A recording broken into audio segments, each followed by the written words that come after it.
설교를 준비하면서 이런 생각을 해보았습니다. 왜 사단이 예언의 선물을 증오하도록 싫어할까? 왜 그렇게 허다한 우리 재림 성도들이 예언의 선물을 경시할까? 편만한 무관심과 경시가 예언의 선물에 관해서 이렇게 파급적으로 교회를 휩쓸고 있을까?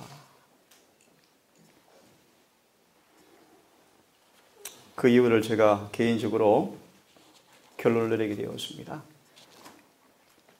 사사기 마지막 장 마지막 절의 말씀을 혹시 아신 분이 계십니까?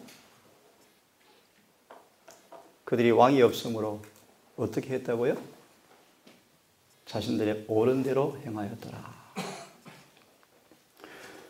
오늘 수많은 설교자들의 가르침을 보노라면 성경 진리에 대한 이해가 참 다양합니다. 제각각입니다. 최근 한 일주일에 걸쳐서 계속 아침 저녁 강의를 한 내용이 그런 부분이었는데요. 참으로 지혜 있다는 사람들이 이해하는 복음의 내용들이 왜 그리 비성경적이고 반예언의 선물적인가를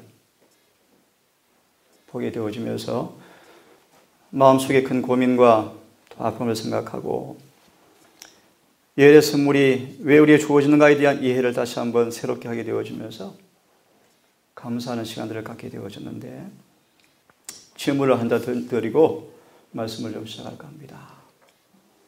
하나님께서 왜 우리에게 예언의 선물을 주었습니까? 왜 예수의 증거를 주었습니까?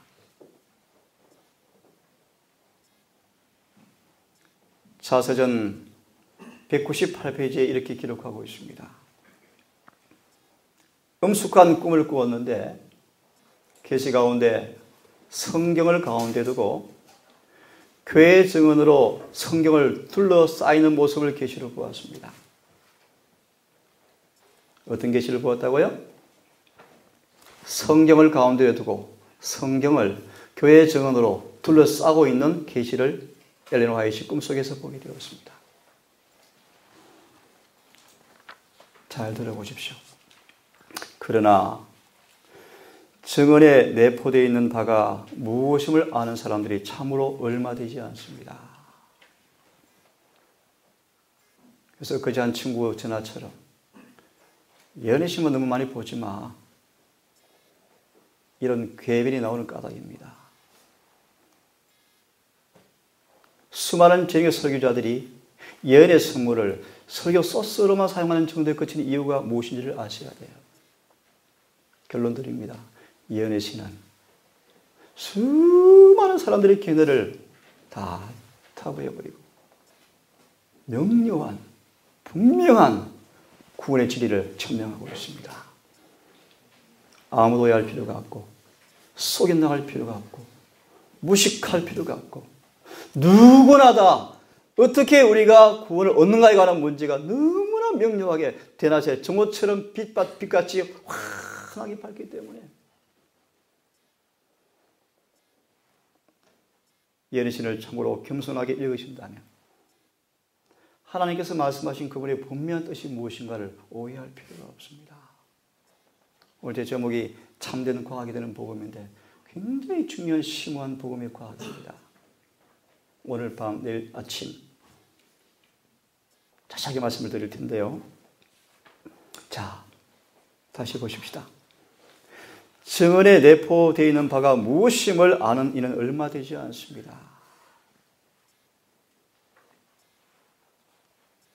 여러분은 성경에 익숙하지 못합니다. 만일 여러분이 성경이 좀 따라하십시오. 가르치는 표준과 그리스도인의 완전성에 도달하려는 열망을 가지고 자, 뭐라고 말씀하죠? 성경의 표준과 또요? 그리스도인의 완전성에 도달하려는 열망을 가지고 말씀을 깊이 연구했다면 증언은 안 주어졌을 것입니다. 질문 드립니다. 왜 연애 선물을 주었습니까? 네? 사람들이, 예, 맞습니다. 사람들이 성경이 말하는 표준이 뭔지, 성경이 뭘 원하는지, 성경에서 말씀하는 그리스도의 완전성이 무엇인지, 그것이 구원과 어떤 관계인지를 사람들이 뭐 하고 있다? 모르고 있다. 모르고 있다. 오늘 본문의 말씀은 에베소서 1장 3절로 6절의 말씀인데, 이 말씀을 한 분은 말하기를 무조건적 사랑, 무조건적 용서, 무조건적 은혜, 이미 구원이 예정되었고 구원은 아무 조건이 없다. 그래서 선물이다. 정확한 논리를 펼칩니다. 우리가 그분의 말씀을 반증을 하지 않겠습니다. 말씀으로만 말씀을 드리게. 복음이 뭔지, 성경의 표준이 무엇인지, 하나님께서 우리에게 뭘 원하시는지, 구원의 조건이 무엇인지, 그런 부분들을 같이 한번 말씀으로 생각해 보려고 합니다. 아까 우리 한 분이 그런 참여를 듣겠습니다. 우리 가랑 이 가사가 들어가는 말씀 보셨죠? 이런 어느 정도로 의의 갈증을 느끼시고 줄이십니까? 다시 말합니다. 여러분이 예수님처럼 예수와 같은 품성을 지니기 위해서 얼마나 열렬하게 전심을 다해서 말씀을 연구하고 기도에 전무하고 주님께 헌신을 하고 계십니까? 다시 말합니다.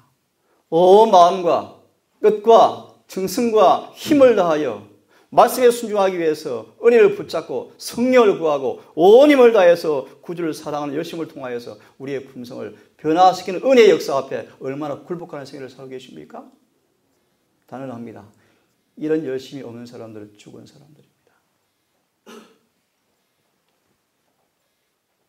다시 말합니다. 정언을 주신 까닭은 성경이 말하는 표준이 뭔지 확실히 말씀해 주고 있어요. 확실히 말씀해 주고 있어요. 그리스도의 완전성에 우리 어떻게 도달할 수 있는가?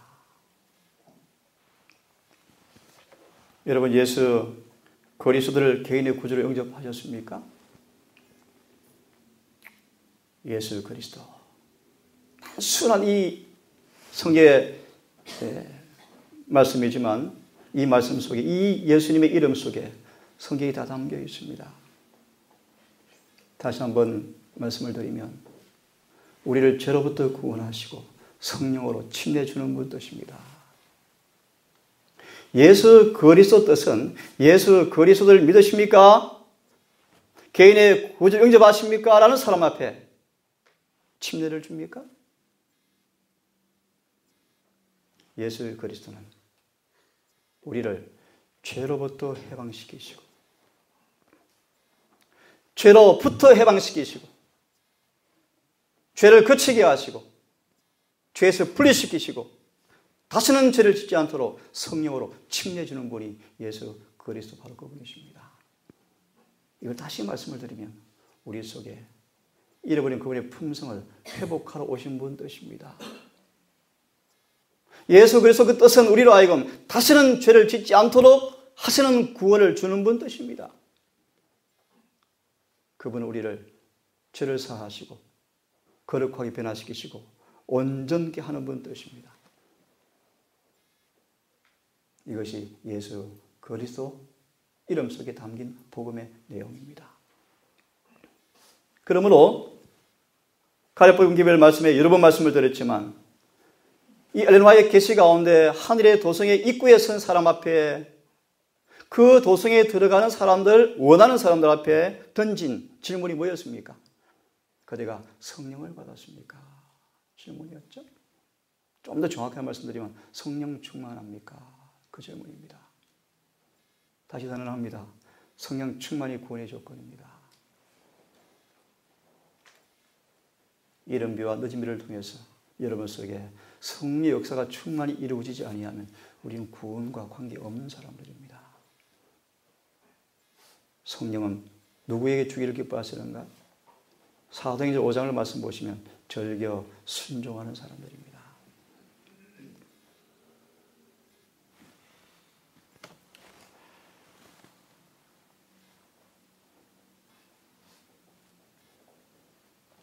여러분,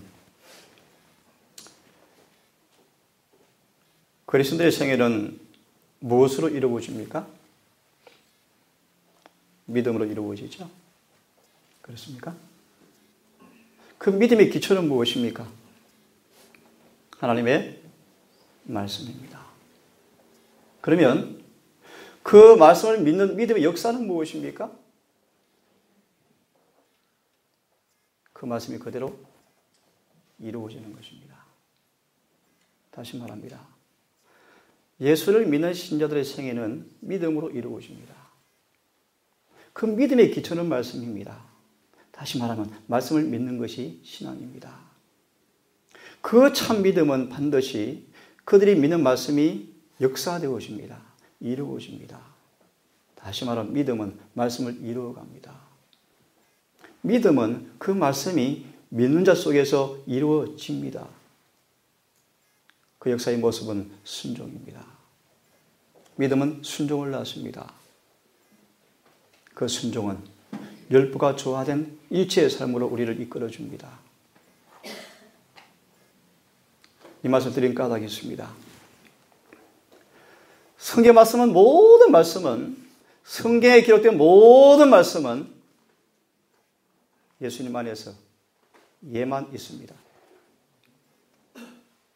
성경과 예언의 신에서 말씀하신 모든 말씀은 예수님 안에서 예습니다. 아니오가 없습니다. 다시 말합니다. 성경의 모든 말씀은 진정으로 예수를 믿는 자 속에 다 이루어집니다. 그게 아멘이라는 뜻입니다. 아멘. 아멘이라는 뜻입니다. 이 말씀 드린 까닭이 있습니다.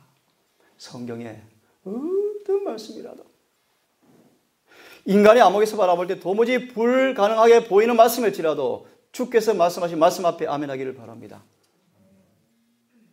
전심을 다해서 은혜를 붙잡으시고 능력을 구하셔서 그 말씀이 참으로 믿는 자에게 아멘 된다는 사실을 성령을 통해서 보증해 준다는 사실을 경험하기를 간절히 바랍니다.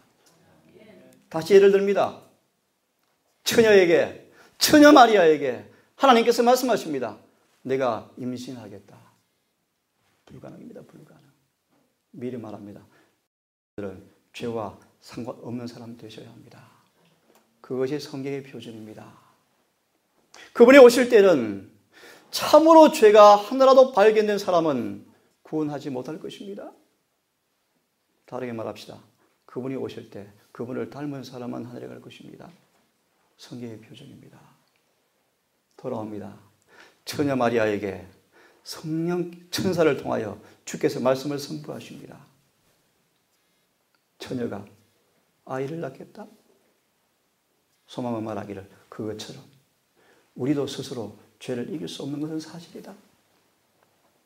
하지만 마리아가 고백합니다. 주여 믿나이다. 주여 믿나이다. 주님에게는 불가능함이 없습니다. 말씀대로 이루어지다 하매. 놀라운 말씀이죠. 말씀대로 이루어지다 하매 성령이 그를 덮었더라. 믿고 아멘하자. 진심으로 믿고 아멘해버리자. 하나님께서 말씀하신 처녀가 잉태하겠다는 그 말씀을 성령을 통해서 보증해버렸습니다. 다시 말하면 이루어져 버렸습니다. 이것이 복음이에요. 복음. 다시 예를 드립니다. 막달라 마리아, 백부장, 갈렙, 여호수아, 아브라함, 에녹, 노아 모든 사람들 한결같이 말씀을 그대로 믿음으로 말씀이 그들의 삶 속에서 실제라는 사실을 경험한 사람들이었습니다. 오늘 드리는 말씀이 아마 부담스러울 것입니다. 하지만 성경 그대로입니다. 말씀 그대로 제시할 것입니다. 이 복음이 참된 과학이 되는 복음이 여러분 속에 정말 과학이 되기를 바랍니다. 자,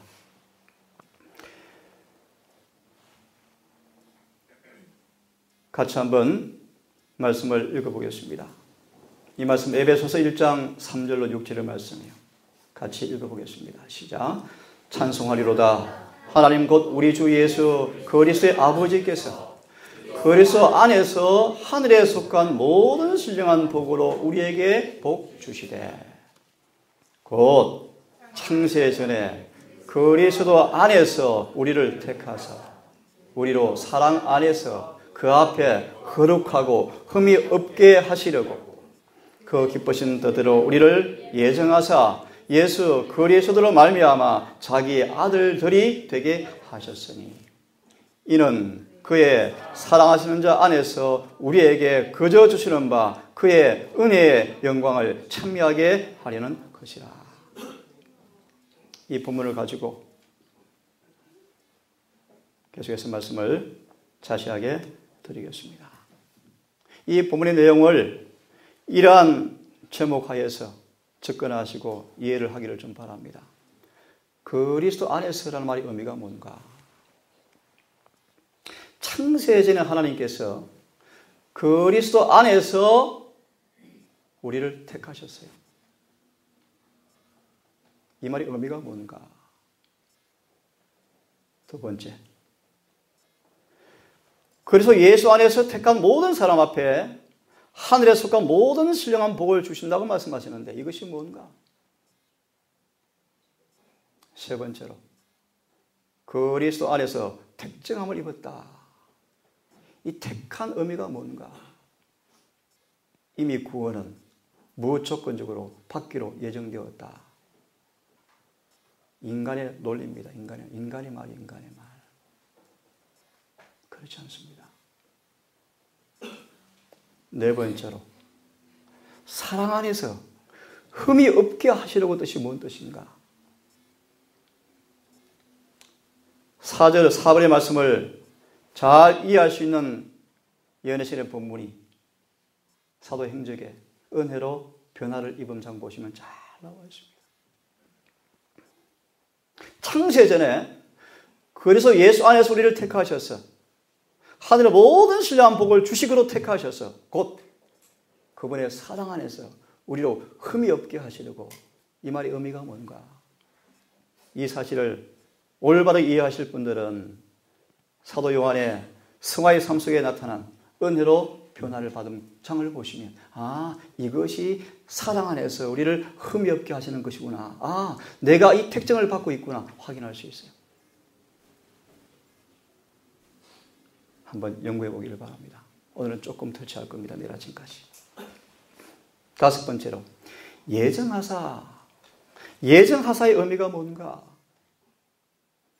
오늘 우리 일반적인 재림교회처럼 예지, 예정설, 저는 그거 믿지 않습니다. 사람들이 만든 단어요. 그런 것도 없어요. 개신교회에서 주장하는 예정론을 반박하기 위해서 만든 또 다른 인간의 논리에 불과합니다. 성경은 예지, 예정도 없고 장로교에서 말한 예정도 없습니다. 하나 미리 좀 말씀을 드리면 예정이 뭔가? 간단히 말합니다. 누구든지 개개인의 구원을 예지하셔서 예정한 것도 아니고 예정한 것도 아니고 여기서 말한 예정이 뭔가? 누구든지 예수 안에 있으면 그들을 변화시켜서 하나님의 자녀가 될 계획을 미리 세웠다 그런 뜻이에요.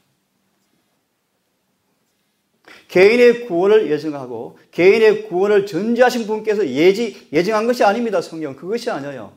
누구든지 예수 안에 있으면 변화시켜서 흠이 없는 자녀로 만들 계획을 미리 예정해 놓았다 뜻이에요. 다시 말합니다. 구속의 계획을 미리 세웠다 그런 뜻입니다. 이 본문을 가지고 우리가 선택만 하면 이미 구원받았다, 이미 용서받았다, 이런 말이 성경에 없어요.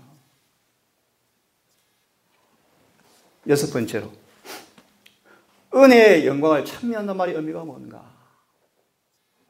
이 부유한 주제죠. 은혜에 대해서. 은혜의 말씀을 여러분 연구하시고 이해해 보십시오. 은혜가 무엇인지. 은혜로 구원받습니다. 예를 하나 듭시다. 제7일 안식일 예수 재림교인들이 지성소에서 오는 은혜의 빛을 한 줄기도 받고 있지 못하면서 은혜로 구원받았다고 쏟고 있거든요. 참 귀한 일이에요. 귀한 일이에요. 주님의 중보의 혜택을 통해 주어지는 은혜를 받고 있지 못하면서 은혜로 구원받으라는 회개망측한 이론을 펼치고 있습니다. 지금 하늘에서는 성소 밖에 있는 사람을 청량하지 않습니다. 성전과 성전 안에서 경배하는 사람들을 청량합니다. 쉽게 말하면 예수 안에 있는 사람들을 마지막 지성소의 중보의 은혜를 통해서 속죄하신 은혜를 베풀고 있습니다. 다시 말합니다. 예수 안에 있는 사람들을, 예수와 하나가 된 사람들을, 예수와 동행한 사람들을 영원히 속죄하는 은혜를 지금 주기 위해서 마지막 속죄 사업을 하시는데 그 은혜를 받지 못하면서, 늦은 비 받을 준비 은혜를 받지 못하면서 나는 구원받았다 라는 것은 속임수입니다. 여러분 말씀들 공부해 나가면은 저와 여러분들이 얼마나 성계의 표준과 뭔지를 깨닫게 될 것입니다. 그래서 회개하셔야 돼요. 우리의 신앙의 표준이 얼마나 낮은지 깨닫고 각성하셔야 돼요. 하나님은 우롱당하는 분이 아니셔요. 절대 아니셔요. 읽어드릴 것입니다. 결론부터 드립니다. 말씀과 조화된 사람만 하늘에 갈 것입니다. 그것이 복음이요. 자, 이런 6가지 주제를 여러 말씀과 증언을 통하여서 한번 살펴보도록 하겠습니다. 이 에베소 1장 3절 6절에 관한 연결된 베드로 후서의 말씀을 하나 더 보겠습니다. 그의 신기한 능력으로 생명과 경건에 속한 모든 것을 우리에게 주셨다. 신기한 능력으로 생명과 경건에 속한 모든 것을 우리에게 주셨다. 왜 주셨는가? 이는 영광과 덕으로서 우리를 부르셨다. 그분의 품성을 우리에게 주시려고 우리 불렀다 그런 뜻입니다. 그것은 우리가 그분을 깊이 알므로 경험되어진다 그런 뜻입니다. 정말 그분이 왜 오셨는지, 왜 고난당하셨는지, 왜 죽으셨는지, 왜 부활 승천하셨는지, 왜 지금 중보하시는지, 지금 뭐 하시는지 그분의 위치와 그분의 사명을 깨닫고 그분의 사명과 조화된 믿음을 행사할 때 우리에게는 이런 경험이 온다는 것입니다. 쉬운 예로 개신교인들은 예수님을 믿기를 이렇게 믿습니다. 예수님은 우리를 죄 중에서 구원하는 분으로 믿습니다. 무슨 뜻입니까? 개신교인들이 예수를 믿는 일반적인 믿음은 그 예수님을 우리를 구원하시는데 여전히 우리가 허물과 죄가 있어도 구원한다 뜻입니다. 이게 개신교의 예수에 대한 믿음이요. 재림교회도 그렇게 닮아가고 있습니다.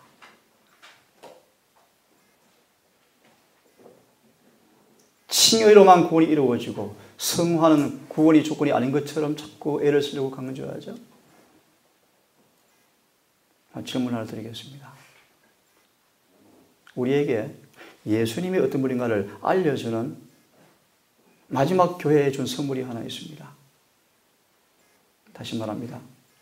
예수님이 믿는 자에게 어떤 분이시며 어떤 일을 해주는가를 알려주고 깨닫게 하고 체험하도록 하기 위해서 마지막 교회 한 무너진 곳을 복구해 놓으셔서 우리 위탁하셨어요. 좀 어려운 말씀이십니까? 이사야 58장이죠. 다시 말합니다. 예수님이 어떤 분이시며 누구시며 믿는 자에게 어떤 일을 해주는 분인가라는 사실을 알리시고 경험하도록 주신 표징이라면 쉽습니까? 표징이 있습니다. 무엇입니까? 제7일 안식일이에요. 제7일 안식일은 복음의 핵심이에요. 핵심. 셋째 천사의 계명의 핵심이에요. 단순히 토요일을 지키는 그런 차원이 아니에요. 제요 오늘 기도 속에 너희를 거룩하게 하는 여호와인 줄 알게 하려 하여 안식일을 주었다 그랬습니다. 안식일은 주님께서 어떤 분인가, 믿는 자에게 어떤 일을 해주는 분인가가 그 안에 내포되어 있습니다. 나는 너희를 거룩하게 하는 여호와인 줄 알게 하려 하여 안식일을 주어서 표징을 삼았다고 말씀하십니다. 맞습니까? 거룩하게 만드는 분이셔요. 어제 우리 성준이가 대답을 하겠습니다. 거룩이 뭔가? 하나님과 일치되는 것 맞습니다. 안식일은 피조물을 다시 창조주와 일치시키게 만드는 능력의 기념비가 제7일 안식일이에요. 이것이 셋째 천사의 기별의 복음의 핵심입니다. 이런 말씀들이 좀 어렵죠, 여러분? 이걸 이해하시고 금방 이해할 정도가 되셔야 돼요. 이게 마지막 셋째 천사의 기별이에요, 여러분. 예레시를 볼 때 그것이 이해가 되어져야 돼요. 경험이 되어져야 돼요. 자, 이로써 그 보배롭고 지극히 큰 약속을 우리에게 주사 이 약속으로 말미암아 너희로 정욕을 인하여 세상에서 썩어질 것을 피하여 어디에 참여하는 자가 되게 하려 함이라? 신의 성품에 참여한 자가 되게 하려 하셨으니. 어제 예신이 얘기했죠. 에녹이 어떤 사람이었다? 뜻이 뭐라고요? 교사다. 특별히 어떤 교사였습니까? 의의 교사였다. 무슨 뜻이요? 의가 무엇인가 알려면 에녹 보마라. 에녹. 아, 이것이 의구나. 그 에녹의 그 의가 누구한테 받았습니까? 예수께 받은 의요. 다시 말하면 에녹은 예수와 같은 수준의 품성을 지니고 있었어요. 왜요? 그분에게 받았으니까. 이것을 가리켜서 믿음으로 의롭게 되었다 뜻이요. 이걸 다르게 말씀드리면 율법의 보관자가 되었다 뜻이요. 이것이 재림교의 목적이에요. 이것이 재림교의 사명이에요. 이 사명을 이루는 한 무리가 14만 4천. 자, 굉장히 중요한 말씀이에요.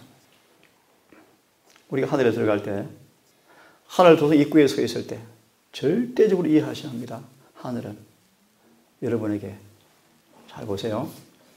복음으로 말미암아 가르침받은 윤리는,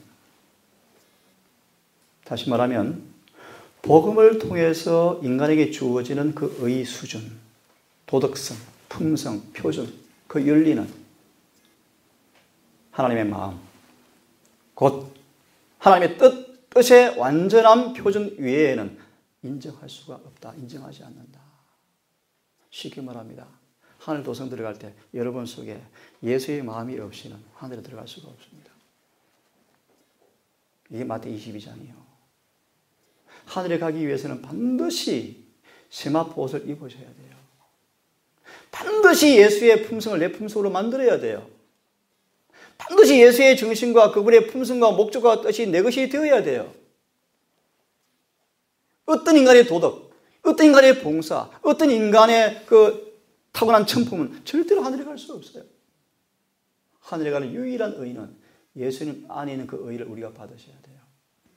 이것이 믿음으로 말미암아 의요.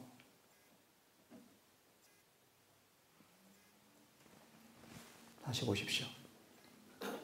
복음으로 말미암아 가르침받은 그 의는, 그 의의 수준은 하나님의 마음, 곧 하나님의 뜻의 완전한 표준 외에는 인정하지 않는다. 그래서 니고데모 보시죠. 니고데모가 관대하고 평판이 좋고 겉으로 죄가 없고 선량하고 덕이 있는 사람이고 외적으로 율법에 흠이 없고 그의 자선사업이 평판이 자자한 사람이었지만 예수께서 말씀하십니다. 너 그 상태 절대 하늘에 못 가. 그 뜻입니다. 인간 도덕으로는 절대로 하늘에 갈 수 없어요. 오직 새롭게 창조되어서 예수님 안에 있는 그 의를 내 의로 전가받아야 돼요. 나누어 받으셔야 돼요. 예수의 의로 옷 입으셔야 돼요. 예수의 마음이 내 마음이 되셔야 돼요. 그래서 몇 번 말씀을 드렸죠. 이 복음의 거룩함을 대부분 사람들이 이해하지 못하고 있다. 왜 그런가? 바울처럼 자아를 완전히 죽이지 않았기 때문이다. 예수와 함께 죽는 것이 무엇인가를 경험하지 못한 연고로 이 복음의 경험이 안 되어지는 거예요. 어떤 복음요? 하나님의 마음, 그분의 뜻과 합치되는 이 복음. 아무리 목회를 잘하고 아무리 선교를 많이 하고 아무리 헌금을 많이 해도 그것은 구원의 조건은 아니에요. 상급의 열매에 불과해요. 오직 구원의 조건은 그래서 의를 옷 입으셔야 돼요. 하나님께서는 그의 피조물들이 그의 뜻에 일치하기를 요구하신다. 이게 성경의 표준입니다. 성경의 요구입니다. 품성의 모든 의의 속성들은 완전하고 잘 조화된 전체로서 하나님 안에 거한다. 그리스도를 자신의 개인의 구세주로 받아들이는 모든 사람들은 이러한 속성들을 소유할 특권이 있다. 뭐가 있다고요? 특권이 있다. 특권이 있다. 다 이해를 좀 도와드립니다. 왜 저와 여러분 속에서 이 복음이 경험 안 되어지는가? 대부분 돌밭의 청중이다 뜻입니다. 더 쉽게 풀이해 드릴까요? 예수를 믿기는 믿지만 다는 안 바치는 사람입니다. 다는. 그 뜻입니다. 그게 돌밭의 청중이요. 그게 재림교회의 99.9%입니다. 그러면 점점 교회는 타락하는 것입니다. 점점 최소화되는 것입니다. 미국의 그런 분이 주장했죠. 재림교회 타락의 순서를 말합니다. 여자 목사 안수, 타락의 징후예요, 징후. 저는 그렇게 믿어요. 성경은 절대 인정하지 않습니다. 그 다음은요, 동성연애자가 교인 될 것이다. 미국에 그런 거 있죠. 그 다음은요, 많은 재림교인들이 배도에서 일요일을 지키게 될 거예요. 앞으로 보세요. 참 두려운 얘기예요. 나는 그렇지 않겠다. 하나 언지를 드리겠습니다. 오늘 작은 시험에 굴복하는 사람들은 이 상태로 계속 나아가면 반드시 짐승의 표를 받게 되어지는 거예요. 반드시. 여러분 정말 주님을 올바로 이해하시고 복음을 올바로 이해하시고 모세처럼 바울처럼 왜 그들이 모든 것을 다 포기하고 오직 그래서 의를 얻기 위해서 왜 전심을 다했는지를 이해하셔야 돼요. 그냥 게으르고 나태하게 그냥 돌적에 있는 문처럼 형식적인 피상적인 신앙에 머물러 계시면 그분의 재림 우리와 상관이 없어요. 자 보세요. 이러한 속성들을 소유할 특권이 있다. 뭐가 있다고? 저야 특권이야, 특권. 이걸 우리가 믿음을 붙잡아 얼마나 좋겠습니까? 그죠? 이것이 거룩함에 대한 과학이다. 오늘 제목이 뭐였습니까? 참된 과학이 되는 복음이라는 말씀을 설명하기 위해서 이 말씀을 인용했습니다. 이것이 거룩함에 대한 과학이다. 왜 과학이라는 단어를 쓸까요? 간단히 말씀을 드립니다. 믿는 자 속에 반드시 이루어진다는 것입니다. 반드시. 반드시 이루어진다는 것입니다. 믿는 자 속에. 그것이 과학이요, 과학. 복음은 불가능한 것을 다루고 있지 않습니다. 38년 병자에게 다시 이해를 드립니다. 38년 병자에게 도무지 그럴 수 없는 병자에게 주께서 말씀하십니다. 그가 믿고 의지에 순복하자 일어서 버렸습니다. 맞습니까? 이것이 복음이요.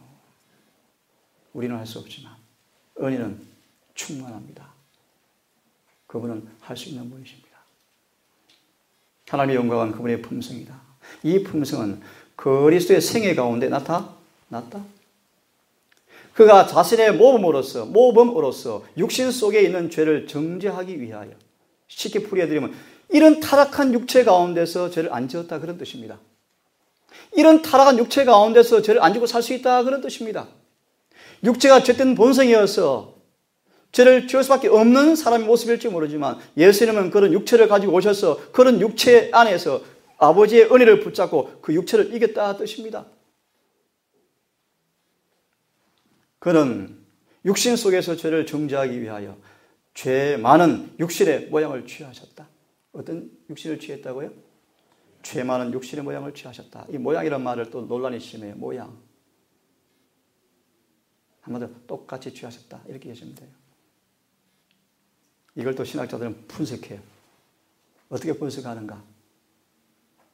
아주 쉬운 예로 몸은 타락훈데 속사람은 죄 영향 안 받은 모습으로 오셨다. 또 이렇게 해석해요. 이건 그렇지 않습니다. 우리처럼 요즘 법칙의 지배를 다 받고 태어나셨어요. 간단히 말합시다. 우리처럼 아버지의 은혜를, 성령의 은혜를 한순간도 의지하지 아니하면 예수님은 넘어지는 모습으로 오셨어요. 그 뜻입니다. 그런 분이셨지만 매 순간 자신을 부인하고 아버지를 의지하는 믿음을 통해서 성령의 능력으로 육신으로 죄를 이겼다, 그런 뜻입니다. 이것이 복음이요, 복음. 그는 끊임없이 하나님의 품성을 바라보았으며, 그가 누굽니까? 예수님이 하나님의 품성을 바라보았으며 이 품성을 세상에 나타내셨다. 다 이뤘다 하실 때 무엇을 다 이루었는가? 이 뜻입니다.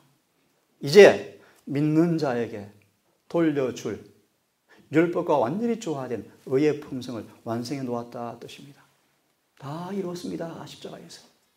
그래서 십자가 앞에 나아가서 진심으로 사랑 앞에 굴복하고 회개하는 사람 앞에 예수님은 자신의 삶 속에서 형성되어진 그 품성을 우리 품성으로 창조해 주는 것이 용서요.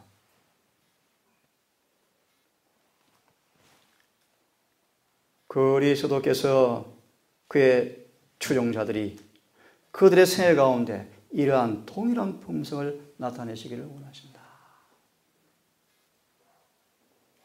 어떤 분이 이렇게 얘기합니다.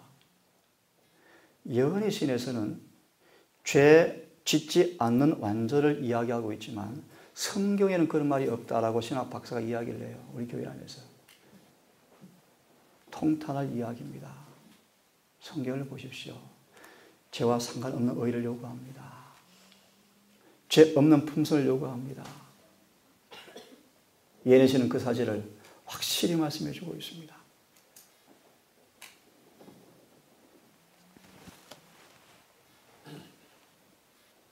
이 말씀 읽고 마무리를 하겠습니다. 조용히 같이 한번 읽어보겠습니다. 시작. 우리를 위하여 하신 기도, 즉 하나님의 뜻이 하늘에서 이루어진 것과 같이 땅에서도 이루어지이다 하신 기도는 응답을 받아야 한다. 이게 무슨 기도, 어떤 뜻이 이루어졌죠? 하늘에서? 간단히 말할 분 계십니까? 하늘에서 어떤 뜻이 이루어졌습니까?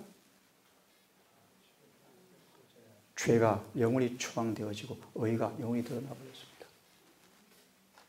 사단이 쫓겨났습니다. 사단이 있을 곳을 얻지 못했습니다. 이 뜻이 오늘 우리 삶 속에서 이루어지도록 기도라고 말씀하십니다.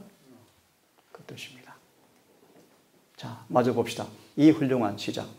이 훌륭한 기도는 우리들이 하나님께 드려야 할 것이요 그리하여 매일의 생애 가운데서 성취되어야 할 기도이다.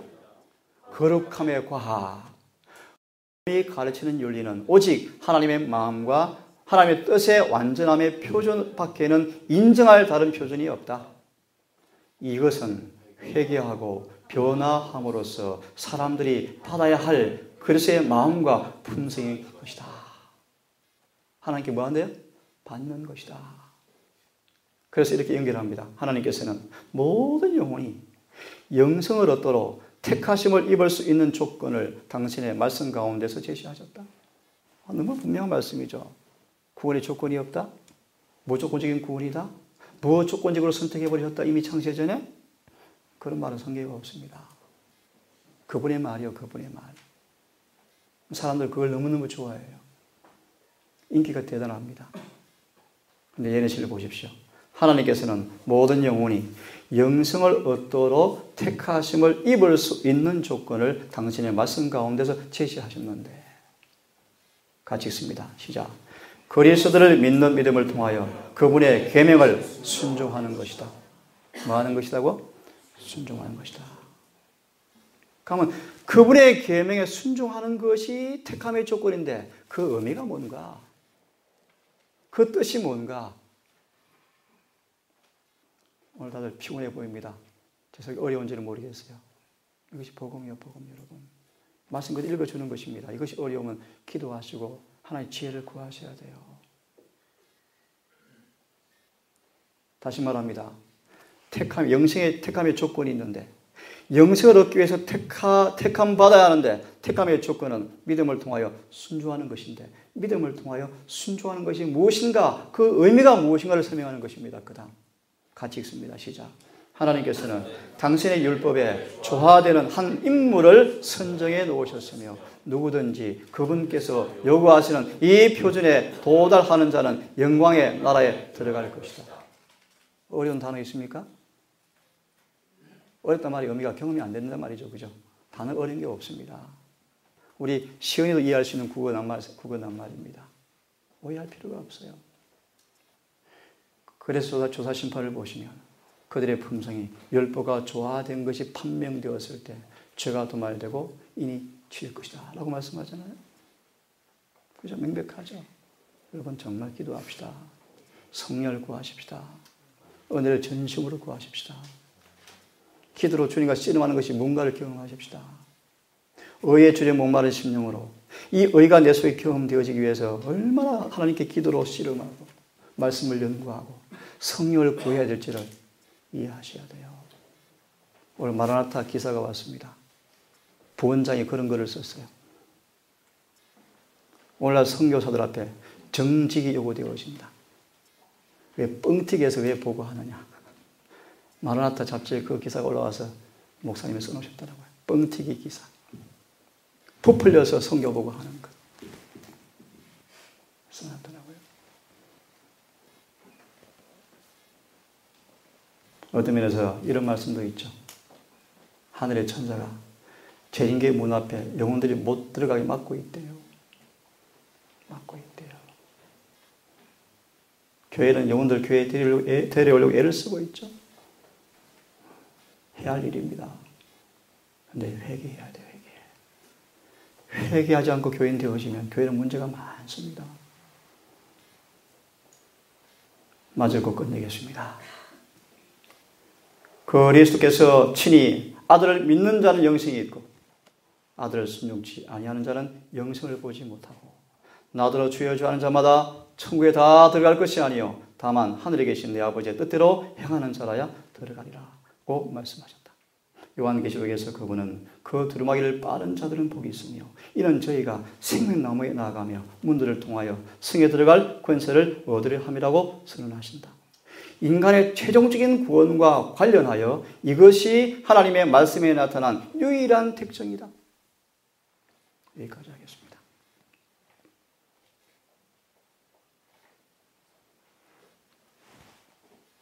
오늘 제가 설교하기가 좀 많이 부담스럽습니다.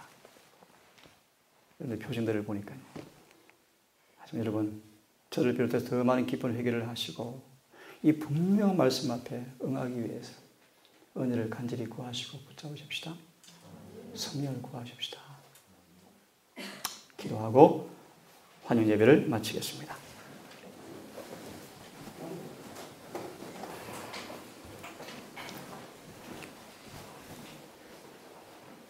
하늘에 계신 아버지, 히브리 12장에 나오는 11장에 나오는 우리 믿음의 족보를 바라보며 우리에게도 그런 믿음이 우리 속에 창조되어지고 행사되어지고 완성되기를 간절히 원합니다. 믿음이 없는 연고로 하나님의 능력을 맛보지 못하고 그런 연고로 여전히 자아가 표절되고 시험에 넘어지고 마음의 평안이 없고 말씀 앞에 마음이 무거워지고 기쁨이 없습니다. 하늘에 계신 아버지, 우리에게 회개시키는 성령을 허락하시고 우리를 변화시키는 성령을 또 허락하시고 이기는 그 놀라운 경험 속에서 기뻐하는 복음을 맛보게 도와주시고 우리 소위를 바라보며 말씀의 앞에 응하지 못한 모든 부분들을 진정으로 회개하고 주 앞에 돌아서는 부흥이 있게 해 주시옵소서.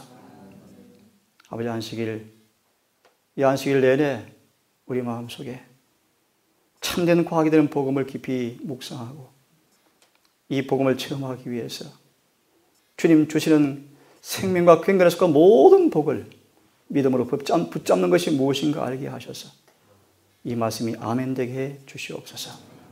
이제 흩어져 처소를 향할 때 모든 집마다 주의 자비로 둘러진 채 주시고 그 심령 가운데 하늘의 안식의 평강을 아버지 임하여 주셔서 이 안식이 내일 해가 지도록 주님 주시는 진정한 은혜 안에서 참된 자유와 구원을 맛볼 수 있도록 인도해 주시옵소서.